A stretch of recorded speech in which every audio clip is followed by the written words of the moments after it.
주님의 다시 오심, 주의 재림을 사모하는 것은 참된 그리스도인의 마땅한 바입니다. 정말로 그리스도인이 되었다면 주님이 베푸신 구원의 은혜를 인해서 주님을 사랑하게 되고, 그래서 그 주님을 사랑함으로 인해서 주님의 약속을 믿고 사모하게 되는 것이죠. 사도 바울은 바로 주의 나타나심, 주의 재림을 사모함으로 인해서 오늘을 사모할 때 그날에 무엇을 사모하는 걸까요? 여러분, 주의 재림을 사모하고 계시죠? 무엇을 사모하는 거예요?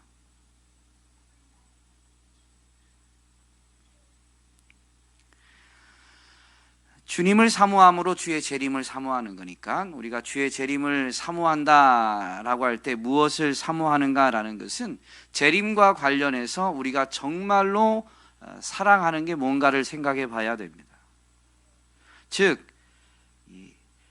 주님이 다시 오심으로, 주의 재림으로 주님이 이루시고자 하는 것이 무엇인지 그것을 생각하고, 우리가 정말 재림의 날을 사모하는 그것이 주님이 재림하실 때 이루시고자 하는 것과 주님의 뜻과 잘 부합하는지를 점검해야 됩니다. 우리가 정말로 주님의 재림의 날을 사모한다라고 하면 이 부분을 생각해 봐야 돼요. 그냥 주님 다시 오신다고 했으니까 너무 막연하게 우리가 주님의 재림을 사모한다라고 쉽게 말만 하는 것은 진정한 사랑이라고 할 수는 없죠. 주의 재림의 날, 바로 그 날에 주님은 무엇을 이루시고자 하시냐면요, 바로 우리의 주가 되시는 예수 그리스도의 큰 영광을 나타내시고자 합니다. 우리가 그게 어떤 거다라고 쉽게 묘사하거나 설명하긴 어렵지만, 어쨌든 앞으로 이 부분도 말씀을 통해 살펴보겠지만, 주의 재림의 날은 주님의 그 온전한 영광, 크신 영광을 나타내는 겁니다. 재림의 목적이 주님의 영광에 있다라는 것이죠. 이것은 예수님이 직접 다시 오심에 대해서 말씀하실 때 분명히 선포해 주신 부분입니다. 마태복음 24장 30절 말씀해 보니까, 그때에 인자의 징조가 하늘에서 보이겠고, 그때에 땅의 모든 족속들이 통곡하며 그들이 인자가 구름을 타고 능력과 큰 영광으로 오는 것을 보리라. 그날에 주님이 다시 오시는데, 구름 타고 오시는데, 그때 주님의 다시 오심, 나타나심, 재림을 맞이하는 사람들이 무엇을 보냐면요, 주님의 능력과 큰 영광을 보게 된다라는 겁니다. 그러므로 재림은 주님이 주님의 크신 영광을 나타내시는 것입니다. 그날에 이루어질 심판에 대해서도 주님이 이어지는 마태복음 25장에서 여러 가지 비유로 설명해 주십니다. 열처녀의 비유나 달란트의 비유는 깨어서 그날을 준비해야 된다라는 것을 말씀해 주시고, 또 양과 염소의 비유는 그날에 이루어질 일에 대해서 분명히 비유로 말씀해 주시죠. 그런데 이 양과 염소의 비유를 말씀하실 때 예수님이 이렇게 먼저 그날을 설명하십니다. 그때 인자가 자기 영광으로 모든 천사와 함께 올 때에, 인자가 자기 영광으로 모든 천사와 함께 올 때에 자기 영광의 보좌에 앉으리니, 그 영광의 보좌에 앉으신 그분이 이제 사람들을 양과 염소를 구분하듯 그렇게 나누어서 양의 무리에 비유된 오른편에 있는 자들에게는 상을, 왼편에 있는 자들에게는 영원한 형벌, 저주를 선포하시는 하시게 된다라고 분명히 설명해 주시죠. 어쨌든 그 인자의 다시 오심이 뭐냐면요, 자기 영광으로 모든 천사와 함께 온다라고 분명히 설명해 주십니다.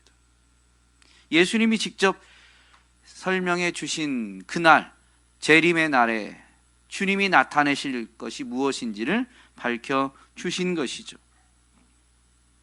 여러분, 우리는 주님의 영광을 사모하고 있는가?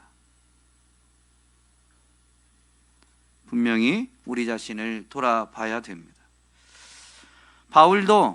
사도 바울도 주의 재림의 핵심이 영광이다라고 분명히 설명합니다.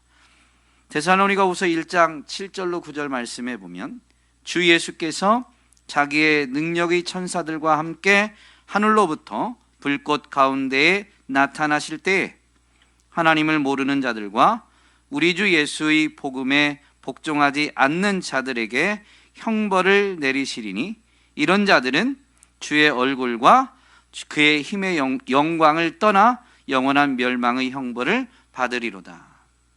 믿는 자들에 대한 부분은 지금 설명하고 있진 않지만, 분명히 복음에 복종하지 않은 자들에게, 하나님을 모르는 자들에게 형벌을 내리시는데, 그날에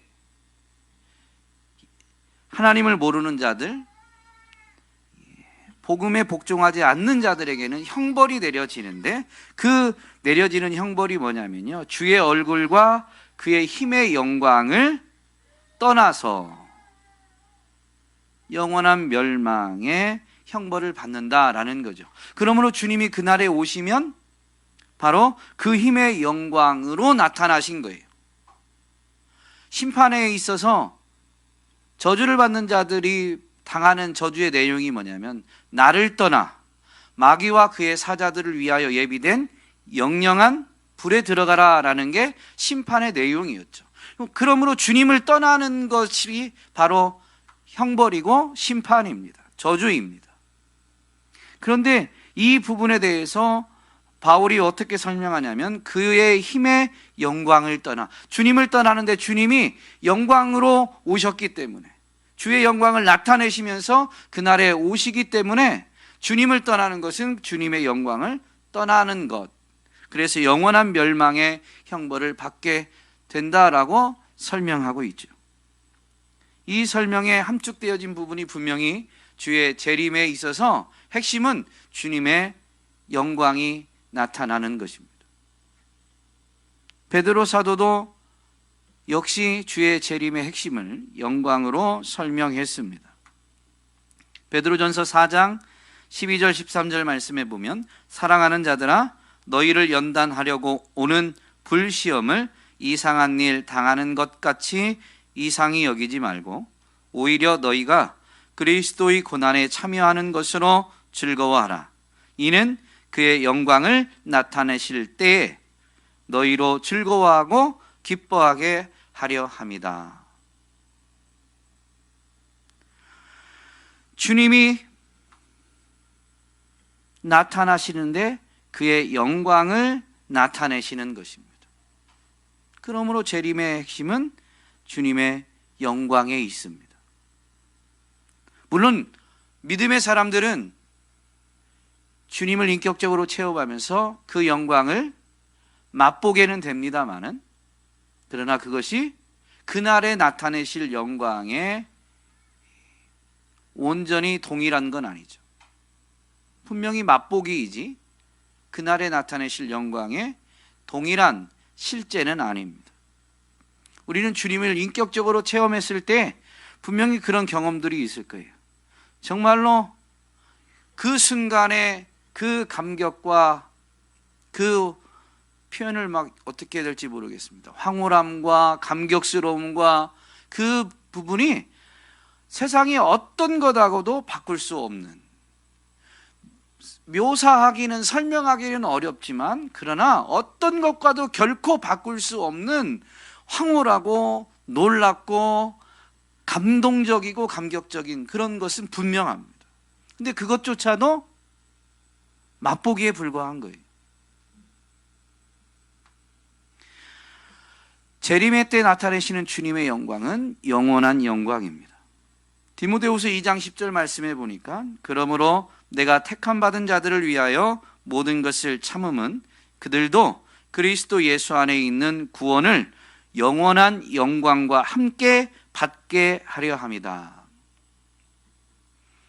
구원을 예수 안에서 받는데 그 예수 안에서 구원이 완성되어지는 것은 주님이 다시 오실 때 재림의 날이죠. 그때는 구원을 이제 완성된 구원을 받게 돼요. 뿐만 아니라 영광과 함께 받는데 그 영광은 영원한 영광이다라고 분명히 설명하고 있죠. 여러분, 재림의 날의 핵심은 뭐냐면 주님이 재림의 날에 나타내시고 이루시고자 하는 게 뭐냐면 주님의 영광입니다. 그러므로 우리가 주님의 재림을 사모한다라는 것은 주님의 영광을 사모하는 거예요. 주님의 영광을 맛보기를, 주님의 영광에 참여하기를, 그리고 주님이 모든 것을 통해서 온전한 영광을 나타내시고 받으시기를 사모하는 것이 재림을 사모하는 것입니다. 예수님은 이 주의 재림을 잘못된 방식으로 사모하는 것을 드러내십니다. 먼저 나타나셨을 때, 초림 때에 분명히 하나님 나라를 선포하시는데 마태복음 7장에 가면 이런 말씀이 있습니다. 나더러 주여 주여 하는 자마다 다 천국에 들어갈 것이 아니요 다만 하늘에 계신 내 아버지의 뜻대로 행하는 자라야 들어가리라. 그 주의 재림의 날에, 다시 오시는 그 날에 이제 완성되어진 하나님 나라에 들어가는데 누가 들어가는지에 대해서 말씀하시는데 예수님더러 주여 주여 하는 자마다 들어가는 게 아니다 라고 분명히 말씀하셨죠. 그러면 여러분, 도대체 어떤 사람이 예수님을 일컬어서 주여라고 부르게 됩니까? 어떤 부류의 사람들이 예수님을 이름으로 부르지 않고 주여라고 부릅니까? 질문이 너무 어려워요. 제일 그냥 우리가 통상적으로 하는 표현으로 하면 믿는 사람들이, 예수님을 믿는 사람들이 예수님을 주여라고 부릅니다. 그런데 예수님이 뭐라고 하시냐면 나더러 주여 주여 하는 자마다 다 천국에 들어가는 게 아니다. 즉 우리가 통상적으로 표현하는 것으로 보면 예수님을 믿는다고 하는 사람마다 다 천국에 들어가는 건 아니래요. 아니, 믿음으로 구원받고 믿음으로 구원받아서 하나님 나라 천국에 들어간다고 우리는 알고 있는데 믿는 자마다 다 천국에 들어가는 게 아니라고 예수님이 이 땅에 오셔서 하나님 나라를 증거하실 때, 선포하실 때 설명하고 있는 겁니다. 이어서 이렇게 설명을 덧붙이십니다. 그날에 많은 사람이 나더러 이르되 주여 주여 우리가 주의 이름으로 선지자 노릇하며 주의 이름으로 귀신을 쫓아내며 주의 이름으로 많은 권능을 행하지 아니하였나이까 하리니. 이게 무슨 말이에요? 예수님을 믿는 사람들 중에 천국에 못 들어가는 사람들이 이제 예수님께 항변하는 듯한 내용이죠. 우리가 주의 이름으로 선지자 노릇하고 주의 이름으로 귀신을 쫓아내고 주의 이름으로 많은 능력을 행했습니다. 선지자 노릇, 여러분 선지자 노릇 하세요, 안 하세요?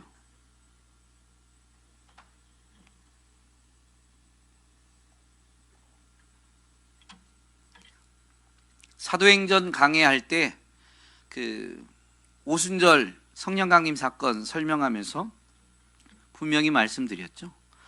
모든 자들이 예언하게 된다. 성령님이 임하시면. 예언은 장래일을 미리 말하는 게 아니라 하나님이 맡기신 말씀을 선포하는 것이 예언이다. 맡길 예 말씀은 맡기신 말씀을 전하는 거다라고 분명히 설명을 드렸습니다. 모든 믿는 자들은 이제 복음을 전하는 사명자로, 증인으로 세워진 거예요. 그러므로 모든 믿는 자들이 이 마지막 때 성령 시대에는 예언하게 되어 있습니다. 정말로 복음을 믿으면 복음을 말하게 되어 있다라는 거죠. 말을 해야만 한다, 전도해야만 한다, 이 의미가 아닙니다. 예수님을 정말로 나의 주로 믿으면 그분이 나의 주가 되시기 때문에 내가 살아가는 삶에 대해서 내가 주인이 아니다 보니까 예수님, 나의 주인 되신 예수님을 말하지 않고는 내 삶을 말할 수가 없게 되는 거예요. 그래서 성령 시대에는 모든 믿는 사람들이 예언하게 되어 있습니다. 그래서 주님 다시 오실 때 그 예수님을 주여라고 부른 사람들이 이렇게 항변할 수 있어요. 우리가 주의 이름으로 선지자 노릇했습니다. 즉 예언했습니다.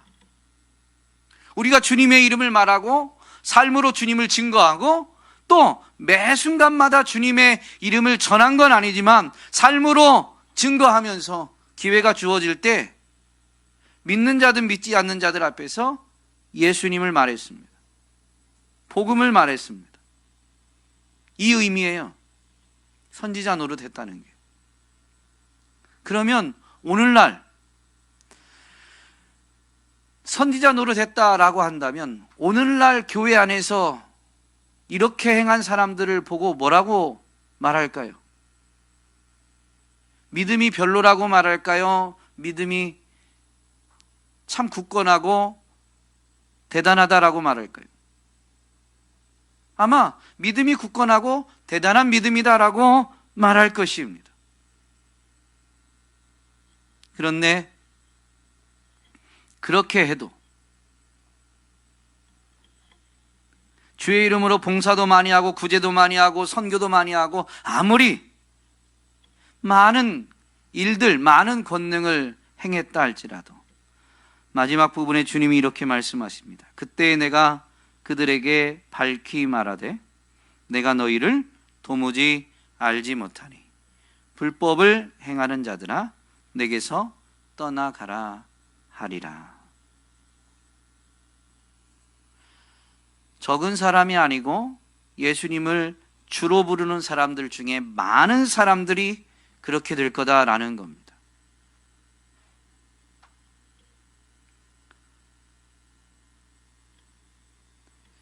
그러면 이 사람들도 분명히 주님의 다시 오심 재림을 기억하고 있고 그 재림의 날을 준비한 거죠.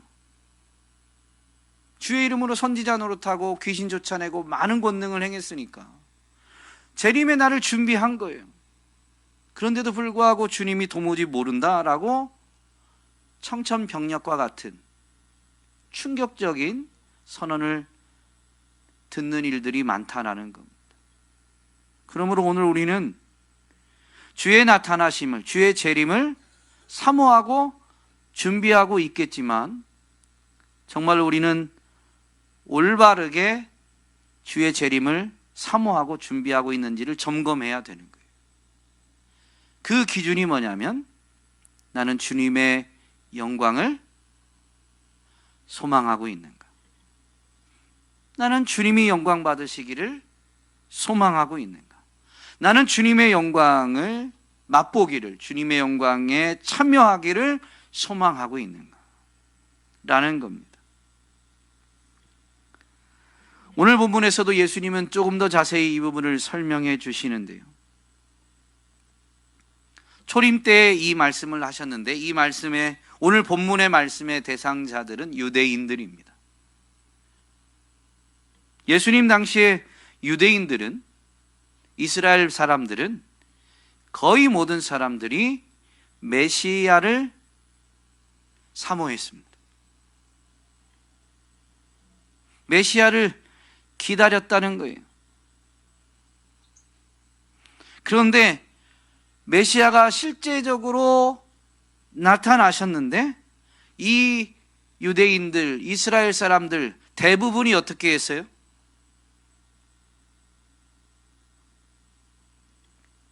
메시아를 어떻게 했어요?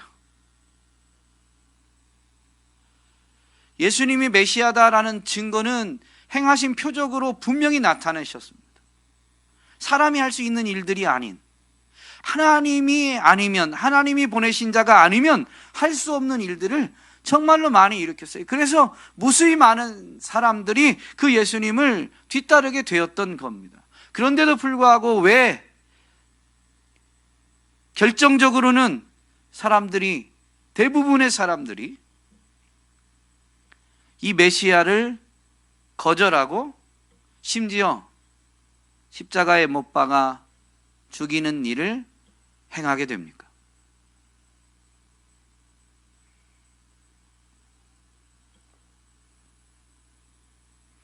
오늘 본문에 보니까 38절에서 그 말씀이 너희 속에 거하지 아니하니, 하나님이 주신 말씀, 그 구약을 예수님이 성취하신 거죠. 그 말씀 때문에 사실은 이 이스라엘 사람들, 유대인들이 메시아를 코대하게 된 거예요. 그렇지만 그들이 말씀을 받았음에도 불구하고 그 말씀이 정말로 마음에 있었느냐? 그렇지 않다는 거죠. 말씀이 정말로 마음에 있느냐? 이게 우리가 우리 자신에게 지금 던져야 되는 질문이에요. 주의 재림을 사모하고 기다리는데 합당하게 주의 재림을 사모한다라는 것을 어떻게 점검하냐면요, 말씀이 내 안에 있느냐.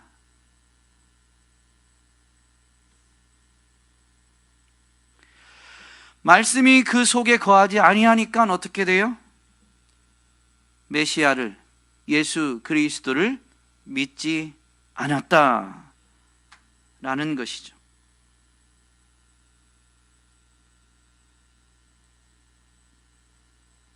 그러면 왜 이들은 말씀을 마음에 간직하지 않았고, 못했고, 안 했고, 자신들의 선택이니까 연약한 부분이 있긴 하지만 어쨌든 안 한 겁니다.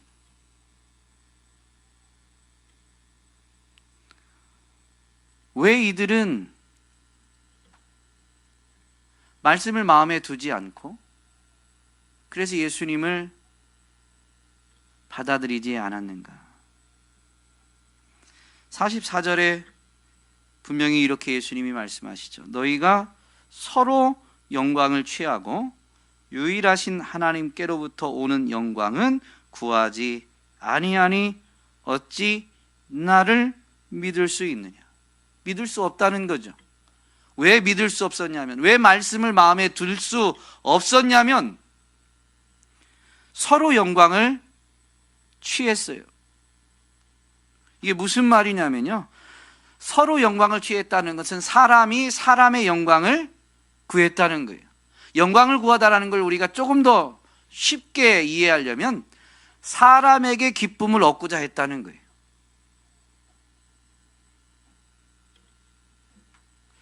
하나님께 칭찬과 인정을 받고 하나님께 기쁨을 얻기보다는 사람에게 칭찬과 인정을 받고 사람으로부터 기쁨을 얻고자 했다라는 것입니다. 이것을 신앙의 관점에서 표현하면 뭐냐면요, 하나님을 가장 귀중한 보화로 여기지 않은 거예요. 여러분, 냉철하게 질문해야 됩니다. 나는 정말로 하나님을 가장 귀중한 보화로 여기고 있는가? 모시고 있는가?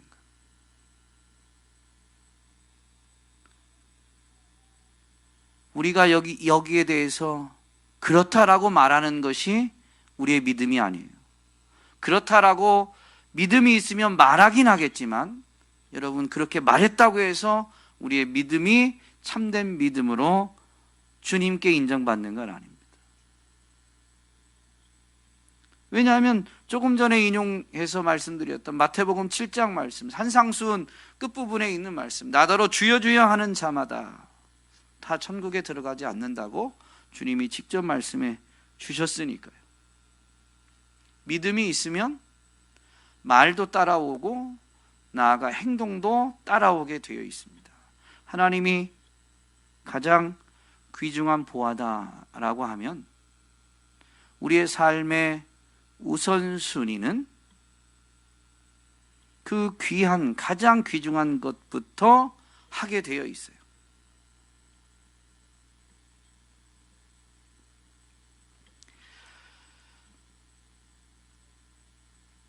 예수님이 43절에서 또 이렇게 설명하십니다. 나는 내 아버지의 이름으로 왔음에 너희가 영접하지 아니하나 만일 다른 사람이 자기 이름으로 오면 영접하리라. 지금 이 유대인들에게 예수님이 하시는 말씀이거든요. 다른 사람이 자기 이름으로 오면 영접할 것이다. 다른 사람, 누구든지 사람의 영광을 구하는 사람이 왔다면 그 사람 앞에서 사람의 영광을 구했던 자기 자신이 잘못이 드러나지 않아요. 근데 예수님은 사람의 영광을 구하지 않으셨습니다. 아버지의 이름으로 오셔서 죽기까지 아버지 뜻에 복종하신 분이시죠. 아버지의 영광을 위해서 사셨던 분입니다. 그 분이 오시다 보니까 사람의 영광을 구하는 자기 자신의 민낯이 예수님이 지적하지 않아도 드러나게 되어 있는 거예요. 그러니까 그분 옆에 가려고 하지 않는 거죠. 이것이 요한복음 안에서는 그분이 빛이시다라는 부분으로 자세히 설명합니다. 사람이 빛으로 나오지 않아요. 왜요? 자신의 죄, 그 더러움이 드러나기 때문에 빛으로 나오지 않는다는 거죠. 그래서 오히려 빛으로 오신 그분을 거절하고 죽이려고 하게 된 거죠. 이 부분도 같은 설명입니다. 너희가 영접하지 아니하나 만일 다른 사람이 자기 이름으로 오면 영접할 것이다.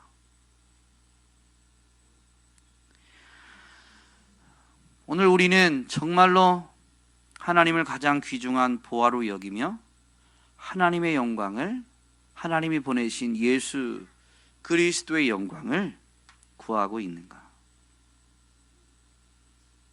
우리 자신을 면밀히 살펴보아야 합니다. 이 부분은 내면적으로 보면 태도나 자세, 행동 말고 내면적으로 보면 사랑의 문제임을 분명히 설명해 주시죠. 42절에 보니까 다만 하나님을 사랑하는 것이 너희 속에 없음을 알았노라. 뭐라고 말을 하든 경건의 모양을 갖추고 있든 어떠하든지 주님이 보실 때 지금 뭐라고 하시냐면요, 너희 속에 하나님을 사랑하는 것이 없다. 여러분, 하나님을 사랑하면 이웃을 사랑하게 돼요. 그러나 하나님과 이웃을 동시에 놓고 둘 다 사랑할 수는 없습니다. 사랑은 독점적이죠.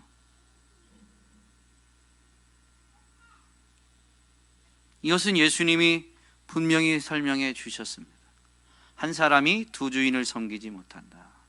이를 사랑하면 저를 미워하게 돼 있고 저를 사랑하면 이를 미워하게 돼 있다라고 하면서 산상수훈에서는 하나님과 재물을 겸하여 섬길 수 없다라고 분명히 선언하십니다. 꼭 재물에게만 해당되는 건 아니에요. 사도 요한은 교회에게 이렇게 설명하죠. 이 세상이나 세상에 있는 것들을 사랑하지 말라. 누구든지 세상을 사랑하면 아버지의 사랑이 그 안에 있지 아니한다. 그러니까 하나님 아버지를 사랑하고 세상을 사랑한다는 건 있을 수가 없어요. 우리 마음에서는, 아니, 인격적인 존재는 오직 한 가지를 사랑하게 되는 겁니다. 그런데 올바른 사랑의 대상을 사랑하게 되면 그분으로 말미암아 이제 다른 것을 사랑할 수 있게 되는 것이지, 두 가지를 우리는 동시에 사랑할 수 있는 존재가 결코 아니다라는 것이죠. 그래서 하나님을 사랑하는 사람들은 이웃을 사랑하는 삶을 살 때 누군가가 사랑이 풍성하다라고 인정하고 칭찬하면 자기가 그렇다라고 말하지 않아요. 주님의 은혜입니다. 표현은 어떻게 될지 모르지만 하나님께, 예수님께 영광을 돌리지 자기 것이 아님을 알거든요. 예수님은 이 땅에 오셨을 때 왜 이렇게 가르치셨을까요? 즉, 주의 나타나심을 잘못된 방식으로 사모하고 준비하는 것을 왜 이렇게 드러내시면서 가르치셨을까요? 너무 어렵게 생각하지 마시고, 왜 드러내시면서 가르치셨어요? 주의 나타나심을 사모하는데 잘못된 것을 사모함으로 주의 나타나심을 준비하면, 오늘 본문에 있는 설명대로 하면 하나님의 영광, 예수님의 영광을 사모하는 게 아니라, 분명히 이 땅은 끝이 있죠. 주님 다시 오시면 끝이 있어요. 그런데 그 끝을 준비하되 자기 영광 또는 사람의 영광을 구함으로 그날을 준비한다면, 아무리 열심을 내고 아무리 경건의 모양을 갖추고 아무리 구제와 선교, 봉사를 많이 해도 자기 영광 또는 사람의 영광을 구했다면 주님이 모른다 하시는 거죠. 잘못 준비한 겁니다. 이걸 들추어내신 이유는, 그렇게 사는 동안에는 그 사람은 대단한 믿음, 왜냐하면 사람들이 교회 안에서 다 그렇게 인정할 거예요. 참 집사님 믿음도 좋으셔. 어쩜 그렇게 헌신하고 봉사하면서 주를 위해 살아요. 참 대단하십니다. 나는 내 자신 하나 건사하는 것도 버거워가지고 허덕이면서 가는데 참 훌륭하십니다. 대단하십니다. 칭찬하겠죠. 그런 칭찬에 빠져버리면 자신은 주의 나타나심, 주의 재림의 날을 잘 준비하고 있다라고 착각할 수 있습니다. 예수님이 이 땅에 오셔서 이걸 이렇게 들춰내시고, 역사적으로도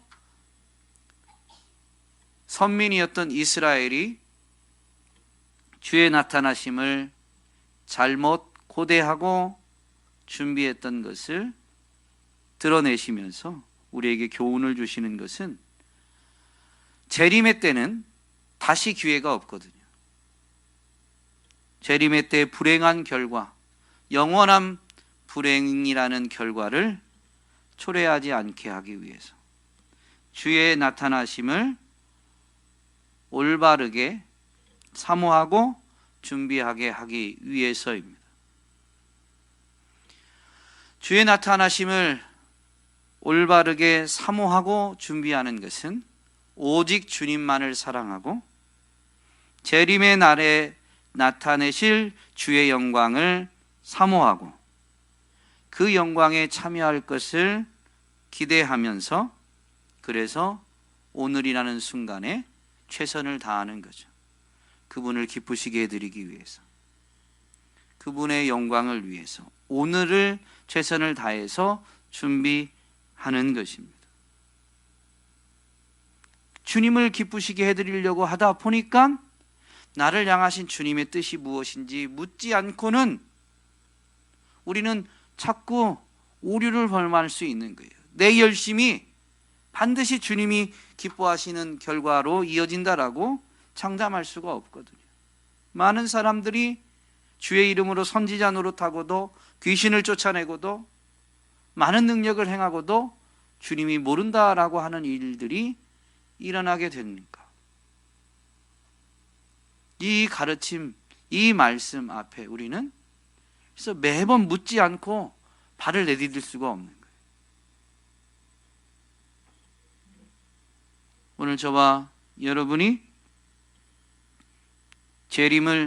주님의 재림을 올바르게 사모하고 준비할 수 있게 되기를, 오직 주님만을 사랑하고 주님의 영광을 사모하며 그 영광에 참여할 것을 기대함으로 인해서 오늘 나를 향하신 주님의 뜻을 묻고 주님의 뜻에 즐겁게, 쉽다라는 게 아니에요.